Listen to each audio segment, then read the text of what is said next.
Hey, Easter's coming, and I'll tell you what, I was raised in an Italian household, and one thing with Easter coming that you always look forward to was Pizzagaina.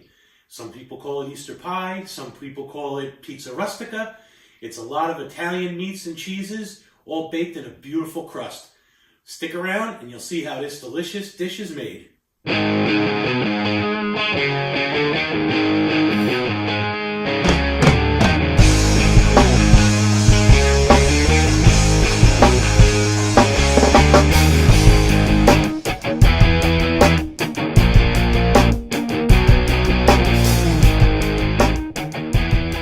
Hey, welcome back to the Wayward Gourmands. This is Keith, and this is my assistant. Keith. Today we're making...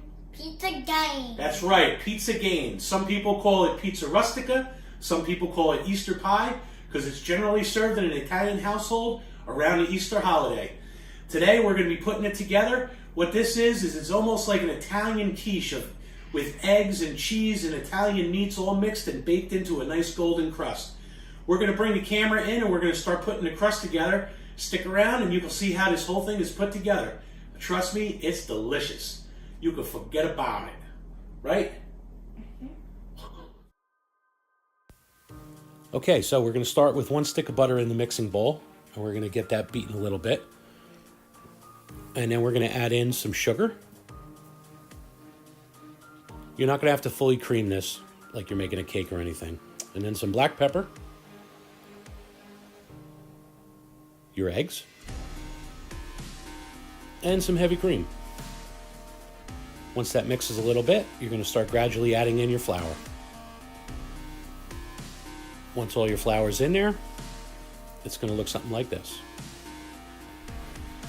Once you're all set like that, you want to transfer it to a board so you can give it a little bit of a kneading just to get the texture of it. This is a little bit moist, so I'm just going to add a little bit of flour. I have to do that because of an incident that occurred. You don't really have to see it. But, yeah, okay, here it is. Go ahead. Yep, this happened. So, note, turn down the speed of the mixer when you're adding the flour. Okay, so back to the dough. We're just going to give it a quick knead. Just a note, I mean, if you want to add a little bit more flavor, maybe add some herbs into the pie crust, maybe some basil, that'll complement the meats that are in the filling. Once you're all set, make it into a disc, and you're going to want about to cut a third of it off. That third is going to be the cap. And then you could just make them into balls that'll be ready for rolling out. Just set the cap ball off to the side, and then get your big one ready. Get yourself a nice big old rolling pin, and we're going to roll this out. Once you're ready with that, you want to get yourself a 9-inch springform pan, well lubed. That's going to be your judge for the size of how big you're going to want to roll this out. It's going to roll out to maybe a little under 1/4 of an inch. Just get yourself a big old rolling pin and start rolling it out. Now, there's enough fat in this that you really shouldn't have to flour the surface, and it shouldn't really stick. Now, once you have it to the size you need, now remember, for the base, you're going to have to do it across the bottom and up the sides. If you roll it up on the stick, it's much easier to transfer into the pan. All right, so now that's out of the way, we'll bring the pan back in. And now, it's just as easy, you just unroll it right back up on top. And then what you're going to do is you're going to start tucking this in there. You want to make sure you get it in all well good into the corners and everything like that. You want to fill everything. And just start tucking. If you tear it, pinch it together. You just want to force that in there and make sure there's no air gaps or anything like that. If you need more on one side and not the other, just tear a piece off, put it on the other side, and mush it in. You're golden. Now, let's prep the filling. Hey, welcome back. You saw how we finished our crust. We got it pressed into our springform pan that I liberally sprayed with some baking spray. We have our oven preheating to 375 degrees Fahrenheit.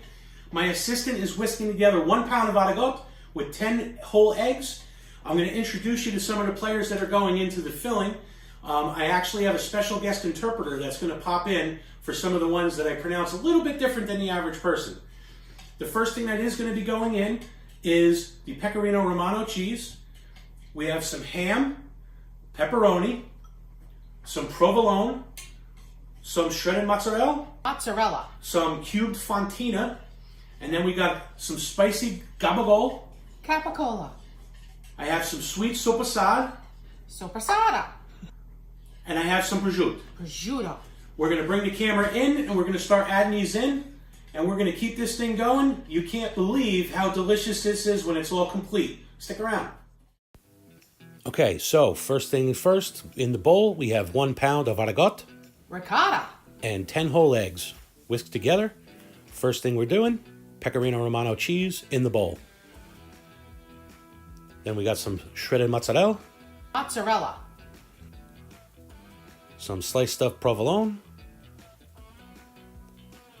and some cubed up fontina.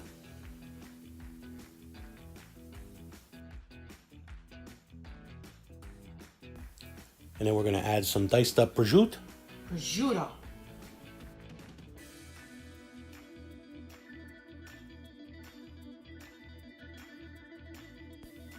And then some diced up pepperoni.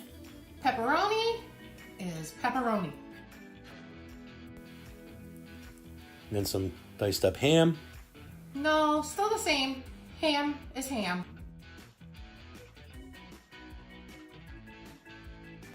And then we got some hot gabagool. Capicola.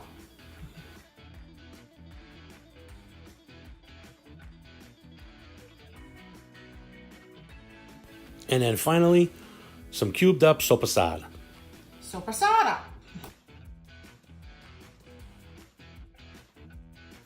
Once you give that a good mix, we're going to bring out that spring form that has the crust already in it. You remember that from a couple minutes ago. And at this point, nothing fancy, dump it in. Once that's full, move it out of the way, and we'll bring back that small bowl of dough that we're going to make the lid out of. I'm going to let my assistant roll this one out. Again, this is going to be about less than 1/4 of an inch in thickness. Remember, you're working off of the size of that pan. If it's larger, fine. If it's smaller, you might have a problem sealing it right.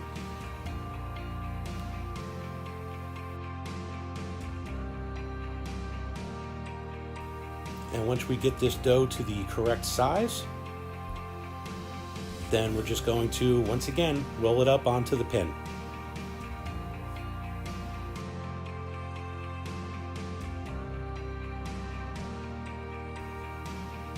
All right, so now we're done with the lid. We're going to bring the other pan back and just roll it out again. Right on top. It doesn't have to be fancy. You don't have to line it up. You can adjust it. There's plenty of room.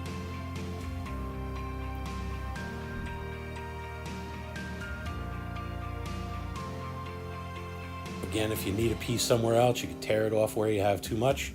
And then you're just going to pinch that down. We're going to crimp it a little bit better later on. But once we get that done, we can shave the edges, make it look all nicey nice. You're going to want vent holes. This is important because what's going to happen is the steam's going to build up. And if we don't cut these, it's going to kind of blow out the crimps that we did on the side. So you want to give that steam somewhere to go.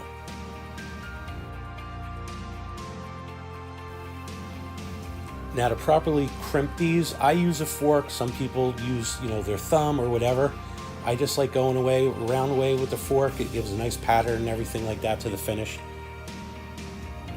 And then we throw it in the oven.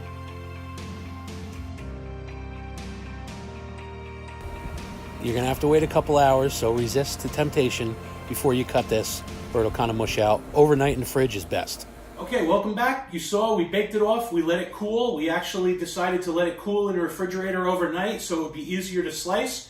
And now we're going to give it a shot. So here's the money. We're going to cut it in half and show you what this thing looks like on the inside.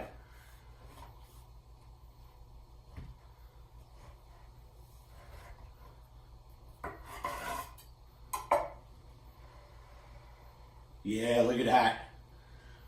Loaded. It's a thing of beauty. I'm going to get this sliced up. We're going to give it a shot. Be back in a second.